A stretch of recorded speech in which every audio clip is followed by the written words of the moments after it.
Yo, this is Ace Banton in SAT building, baby. You're watching SAT Telecom, that's the number one choice.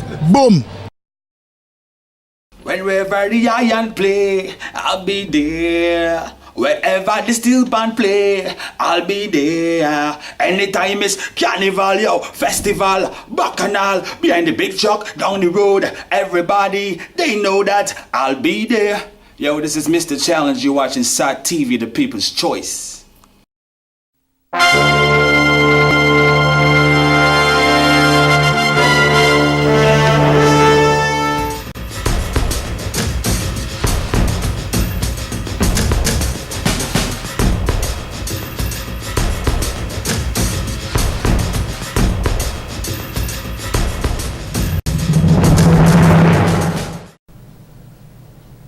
Good evening, welcome to SAT TV News. I am Shana Esprit and I am your presenter for the evening. Among the major developments, women urged to stand up against domestic violence. Turks and Caicos ruling party faces crisis. Kenya election, Raila Odinga camp says vote doctored. And in sports, Young Gunners defeat Haitian Angels in DFA's All-Ireland League. Details of these and other stories after the break.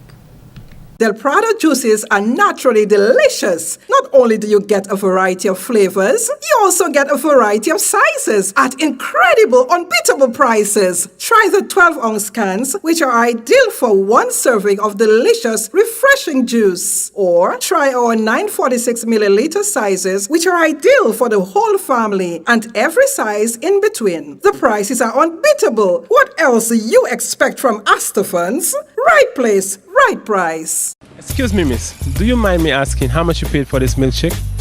About $10. Did you know that for less than $10 a week at Cots, you could get a 20-inch 4-burner Marby cooker? What? Really? I'm heading down to Cots now. Shop at Cots now for the most affordable prices, cash or credit. You have our word on that. Cots, bringing value home.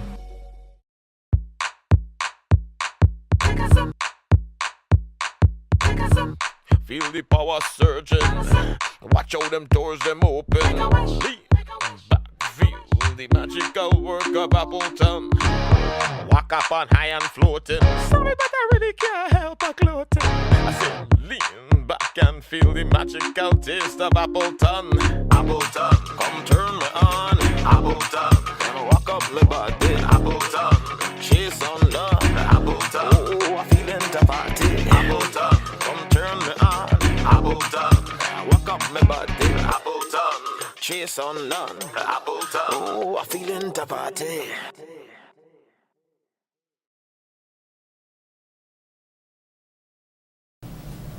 Welcome back.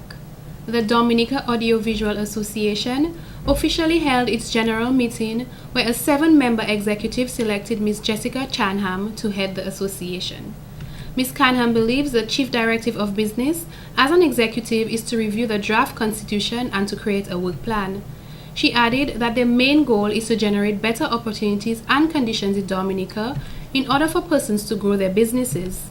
Another objective is to ensure that the audio-visual and film industry in Dominica is on a higher level so we can progress from where we are to opportunities internationally. On the other hand, former film commissioner and executive member Mrs. Anita Booley says the main purpose of the association is to persuade individuals to become involved in the audiovisual industry as a people. Mrs. Booley believes this action will help to promote business in Dominica. Coming out of this meeting, we will, once the board is elected, besides looking at our plan, as you say, our business plan, we would have to look at what the needs of the sector is, what the needs are. And based on the training needs, then we can say, okay, can Oriel do X, Y, and Z? Do we need to bring down other trainers to do other things? And where we're going to source them, where we're going to find the money from, etc., etc. But like every association, we have to find funding. And to be able to do that, you have to be a registered body. She added that there is a need for more showcasing of local products. Mrs. Booley would like to see Dominicans represented not only at festival activities, but also on television through local productions. Executive Director of Dominica Commission Services Industries, Mr. Lester Riviere says this association offers credibility for business institutions. Also, an association gives you the opportunity to do networking. So an association is a networking platform, and as individuals, as you're involved in something that is pretty much by and large intangible, it's important that you meet people. I mean, so in contrast to a manufacturer or someone producing agricultural products, they can actually show what they do, but in a lot of cases, you have to be there, you have to know, you can show, you can demonstrate, but the opportunity is to know people, in the way you get into markets, the way you derive opportunities and business, and you expand your business. Mr. Riviere added that he is pleased with working with the Dominica Visual Association because it gives individuals an opportunity to meet a lot of business persons as well as professionals who can assist them with their own business. Being part of an association provides you publicity. Just being here, you have the opportunity automatically to spread your business cards around. So if you don't know what Zyme is doing, you can find out. She has some business cards right now. Well, I should be promoting you, So individuals here, right here now, you have the opportunity to promote yourselves and what you do by just having this opportunity to network and to discuss with each other after. I mean, and there are also events that the association sets up. In more news, CARICOM Youth Ambassador Ms. Natasha Javier has returned from her 2-week internship at the CARICOM Secretariat in Guyana.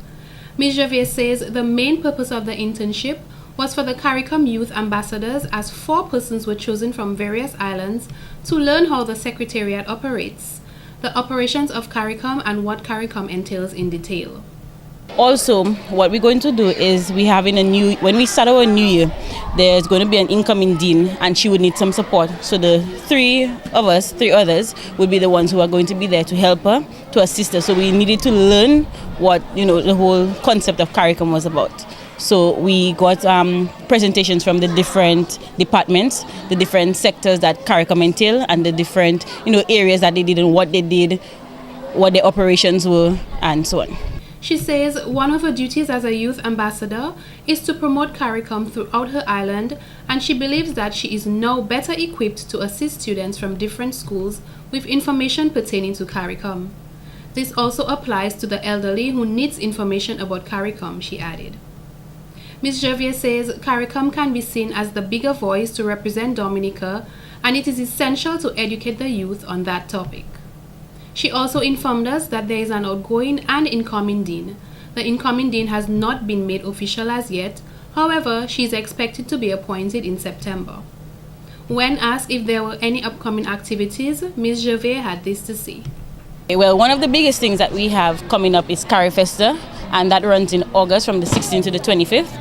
And there are going to be activities and little promotional things about it. Also, this year CARICOM is celebrating 40 years. So we have this big thing, CARICOM at 40, and that's one of the highlights for the year. And as we go along, there will be different announcements of the activities that we're going to be doing or the different areas that we're going to be looking at. One of Ms. Javier's main role is to represent the youth and to help them to understand how CARICOM can benefit them. She says the youth in Guyana is similar to the youth here in Dominica. Well, the young people throughout the islands are very similar. Of course, we have different backgrounds and different mindsets. But in terms of what is available to us, in terms of the education, in terms of jobs that are available, we have the same problems right across the region. So it's not one any better than the other. The advantage that we have, however, is with the CSME, that's the Caribbean Single Market and Economy, and also with regional integration and the signing of the Treaty of Chaguaramas, we're now able to move freely throughout the island. So where I may have a difficulty getting a job in Dominica, in my area of expertise, there are jobs available in another country. Ms. Javier says her next step is to begin championing the health causes, especially among the youth. In other stories, Director of the Bureau of Gender Affairs, Ms. Rosie Brown, is calling on women to be conscious of their perception of violence and should not accept anyone talking down to them, degrading them, or slapping them. She is also calling for greater awareness and a change in attitudes towards women. They also have to conduct themselves in such ways that they do not invite any negative reaction or negative violence towards them. They have to also respect themselves and demand respect from their peers and persons they deal with. And that is, I am talking young people generally, especially our young women. And we need to send the message across to our young men as well, that they need to respect the young women as well. The message comes ahead of the celebration of International Women's Day to be observed on Friday, March 8, 2013. Ms. Brown says she would also like to see more young men appreciating the greater need to rally with women and partner with various organizations to reduce the problem of violence against women, which has a negative impact on society. Violence against women, she said, impacts us at different levels and is a great cost to society, both in terms of productivity, health cost, and in terms of individual cost, including the pain that goes with it. Ms. Brown went on to highlight one of the major activities that the Bureau of Gender Affairs will be hosting during observation of International Women's Day. I'm from the Bureau of Gender Affairs and have collaborated with the Waitukubuli National Trail to organize a seminar, or we call it a seminar to encourage women, especially rural women, disadvantaged women, or rural women in the areas where the trail travel, to take advantage of possible opportunities for enterprise development in that area.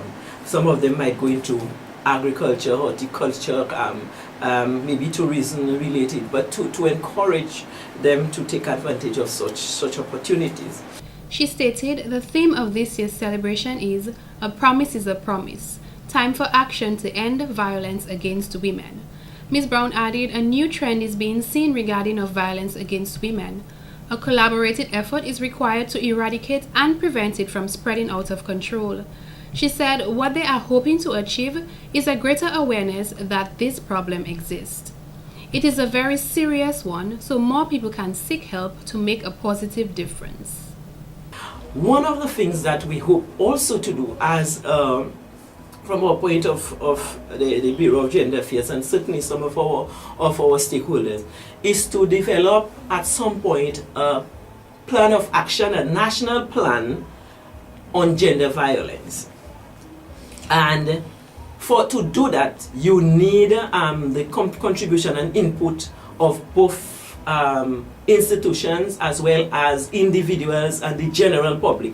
You need to get their concern, you need to get their recommendations, you need to get suggestions, and they need all to rally around, because really the situation of violence is a serious one. Violence against women, any form of violence against anybody really and truly, can also have serious repercussion. Ms. Brown added, it is important to empower women with the necessary skills and/or opportunities they can use to help themselves and families. The Bureau also hosted a panel discussion at the Fortune Hotel on Thursday, March 7, 2013, where they discussed the issue of violence against women. A seminar on rural development enterprise for women will take place on Friday, March 8, 2013 at the Waitukubuli National Trail Research and Interpretation Facility in Pawcassie. In more stories, Minister of Environment, Natural Resources, Physical Planning and Fisheries, Honorable Kenneth Daru says a lot more needs to be done locally and regionally to ensure that the management of flying fish are taken very seriously. He says this is vital to ensure we always have flying fish in Caribbean waters. Mr. Daru made the statement following a recent Caribbean Minister of Fisheries Council meeting in Trinidad, which was convened by the Caribbean Regional Fisheries Mechanism, a subdivision of CARICOM. At the meeting, regional fisheries ministers deliberated on the management of the region's flying fish. So this is part of what we call a CLME project, Caribbean Large Marine Ecosystem Project, funded by the Global Environmental Facility, GEF. And the purpose of the meeting was to bring the ministers up to date with the work that the Secretariat, CRFM, and the technical staff has been doing as it relates to the management of the flying fish and other highly migratory species. Now as we can appreciate, the Caribbean is made up of a chain of islands, and we share common waters. And so whatever adverse activity that one country or one island does will affect the other countries. Mr. Daru says this adverse activity is the depletion of flying fish, which they are working on combating at a regional level because of the high migratory pattern of the species. Some of the factors discussed which may aid in the low numbers of flying fish in the region are pollution, climate change, migration, and an increase in the temperature of the seawater. The ministers also reviewed the urgent governance and management issues currently challenging Caribbean countries in harvesting flying fish. Also, we looked at the issue of land-based activities, where we are aware that a number of land-based activities such as quarrying, among others, can affect the marine environment. So, as I said, the purpose of the meeting was to update the ministerial council as to the work done so far by the technical committee, and of course so that the minister could also endorse what they call a plan of action. Now, out of this plan of action would include a number of activities, and among them would be, of course, interconsultation with a number of expert organizations and individuals, such as experts at UE, among and other expert organizations. So we are meeting again sometime in March, if I remember correctly. So by then, this plan of action would have been fully done to be endorsed by the ministers, and of course be presented further to the heads of states for full endorsement and implementation. Coming from the meeting, he said, was the issue of French overseas territories, which are part of the Caribbean archipelago, such as Guadeloupe and Martinique, are sharing maritime borders with CARICOM countries, so they are important participants in the flying fish fishery in the Caribbean. Mr. Daru said they also have to help in eradicating the not-so-friendly encounters with Dominican and French fishermen when either one cross maritime borders. He added also, this can be easier said than done. We must begin working on this issue so it does not continue to affect us. Mr. Daru noted the meeting emphasized the need for closer cooperation with France at all levels to ensure coordinated and concerted action for sustainable use, conservation and management of the flying fish resources and other shared fish stocks. The species like what they call coastal pelagics, which stay close to shore, would be managed, or would be the business or the concern of the individual countries. But fishes like the flying fish and other fishes which migrate, it has to be a concerted and collective approach, because while we might be doing what we can, for example, in Dominica, if Barbados, just for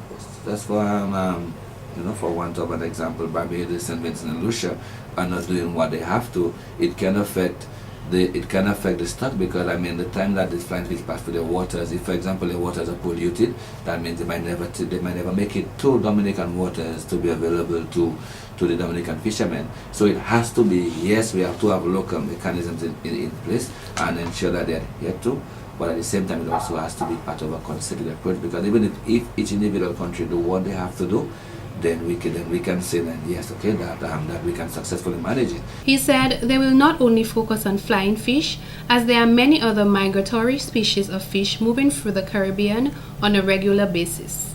Mr. Daru added there will be studies conducted in each CARICOM country to understand what has caused the low numbers of flying fish, or if any one country is responsible as the fish migrate throughout the Caribbean. In more news, Mayor of Roseau, Mrs. Cecile Joseph, outlined various contributions that President Hugo Chavez made, not only to the country's capital, but the entire country collectively. There is the emergency housing scheme in Baga State. There is the Roseau Link Road. There is housing, that he contributed in terms of fund to the government to go into housing. The Petrocard program, where you have the elderly receiving gas free from the city of Roseau. Mr. Joseph stated that although President Chavez had passed, the legacy that he has built over the years will continue. He said the president has not only contributed positively in the lives of the people, but has created change also. In all aspects, in education, in infrastructure, in basic needs of life, shelter, food, clothing, and basically as a patriot of the Caribbean, a patriot of the Caribbean, a man who believes in the Caribbean people, has made us as a Caribbean people be known by the rest of the world. President Chavez was a patriot to the entire Caribbean nation. He was not only on a quest to develop Dominica, but other Caribbean countries as well, said Mr. Joseph. Countries such as Dominica, St. Vincent, Antigua, Trinidad and Tobago, Jamaica were all beside the president, whose goal was to make the Caribbean known. Mr. Cecil highlighted Chavez's contributions to Dominica in times of need and disaster. The work that he has done for us in the time of disaster, we saw how much he had given government of Dominica, the last disaster that we had caused by storms. We know the work that he has done with the airports.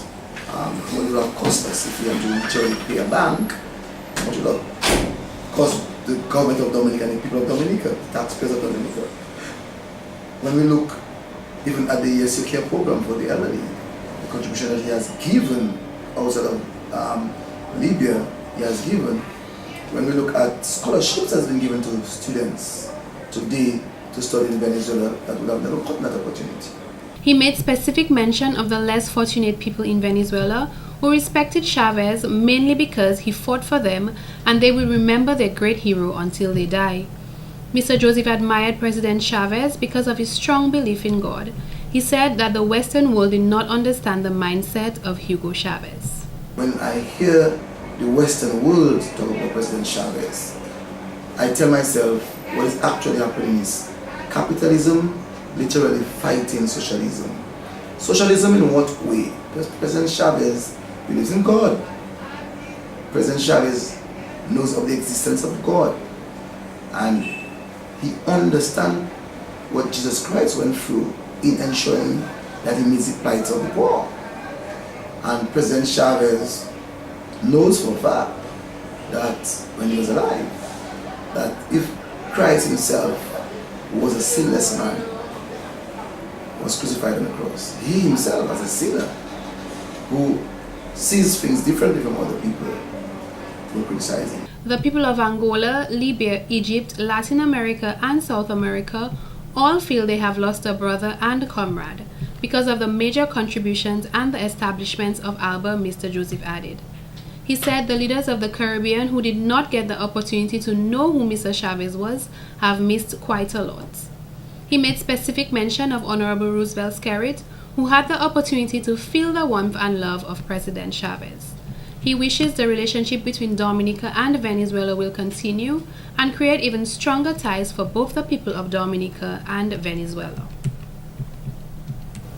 In other stories, many gathered at the Dominica State College as they hosted their chess club tournament on Thursday, March 7th. Lecturer at the DSC, Mr. Ross Boyd says, it is important to introduce chess to students because it improves their memory. They also excel in logic. And as Einstein said, everybody knows Einstein was maybe the greatest brain ever to live on earth. He said that chess is mathematics in action. So if people like Einstein can make these kind of statements, it is just prudent for all schools to try to introduce their students to chess. Because by introducing students to chess, you will see that their mathematical ability, their concentration, their attention span will improve. Mr. Boyd stated they began with an eliminating process due to the amount of students who showed interest. However, only 4 will participate in the finals. The first, second, and third finalists will receive placards from Jay's bookstore. He extends his heartfelt gratitude to Jays and added that they have always supported with events and activities. It took us just about a month to prepare for this tournament. The thing is, the tournament takes place during the activity period, which is 1 hour, so it did not give us enough time to conclude it in one day. So we had to do it over a month's time. Anything else you would like to add? The message you want to send out? What I would like to add is that other principals of schools in Dominica should encourage chess in the schools. And by encouraging chess, evidence has shown that all the primary and prestigious schools of Europe, in North America, all of them have chess on their curriculum. One of the participants had this to say. Well, I have to say it's a very proud feeling. I'm very nervous. In fact, I've been practicing last night just for today. How long have you been playing chess? Well, for, I would say, since 2007, so that would make 6 years. Yeah. The interest, well, I guess just when I was small, I picked up a chessboard and I learned how to play the game, and I guess I just got to like it. Another participant had this to say.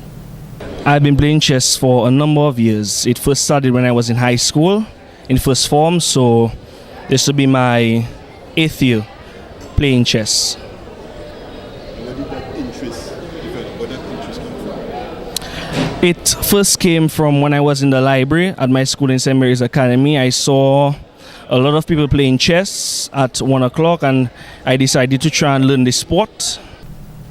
The Dominica Brewery and Beverages Limited is implementing a new sporting concept where different football teams all over Dominica will compete against each other in a street football challenge. Mr. Lenny Bellot, sales coordinator, stated Guinness Caribbean implemented this challenge in 2011. Based on the success of this inaugural event, this initiative has evolved into a regional event with widespread publicity and endorsement. 2012 was the first year in which Guinness launched it on a regional level. So teams from each Caribbean country came to Guyana to compete in a regional finals. This program is geared at bringing small groups from the communities to come and basically showcase their talent. Mr. Bellot says they will be doing it bigger and better this year, and Dominica Brewery and Beverages Limited is undertaking measures to ensure that Dominica is fully represented in this rapidly growing sporting concept. He said they have already set the stage for selection of local teams to represent the island. Teams from across the island, we have separated the island into about 8 zones, and we're going to be selecting teams to compete in one regional final, one local final, I should say. And that winning team will basically get the opportunity to go abroad. Only persons 18 and above will be eligible to participate in the event, and the brewery is looking to select teams from each zone to compete. The competition will be in a knockout format, no second chances. Mr. Elvis Clifton, Trade Marketing Coordinator, said the program comes with significant benefits both locally and regionally. He highlighted this initiative also gives persons within the various communities the opportunity to attain regional exposure and further develop skills and talents. Mr. Clifton believes there is an ongoing research for talent around the world on a yearly basis. Guinness is undergoing on a yearly basis a search for talent around the world. And they have been going around the world and find that a lot of football is played in the street. So hence the idea for coming up with a street competition. And it's growing rapidly, as we said. And we are taking part this year. Dominica is taking part this year. So one team is definitely going to leave Dominica, a team of 8. A team of 8 players, it's 5-a-side. It's 5-a-side and 3 subs. So a team of 8 is going to leave Dominica to represent Guineas and Dominica in St. Vincent in the regional finals. The Trade Marketing Coordinator is of the view that if permission is not granted to use the streets for the competition, their secondary option would be a basketball court in the different villages. The competition is separated into 8 zones. 2 teams per zone will compete in the Sweet 16 Grand Finale. The winning team will receive an official street pitch where they can practice. Mr. Bello added that something extra will be brought into the competition this year by having the Guinness Skills Challenge. In addition to the Guinness Street Football Challenge, Guinness, as its tagline suggests, made of more, figured that they wanted to add something more to the competition this year. So we have the Guinness Skills Challenge. This is an individual event where persons can come out and showcase their talent, basically. So all the people that can do the ball tricks and so on, one person will get the opportunity to go to St. Vincent and display their skills. This has been the local segment of the news. Coming up next, regional highlights.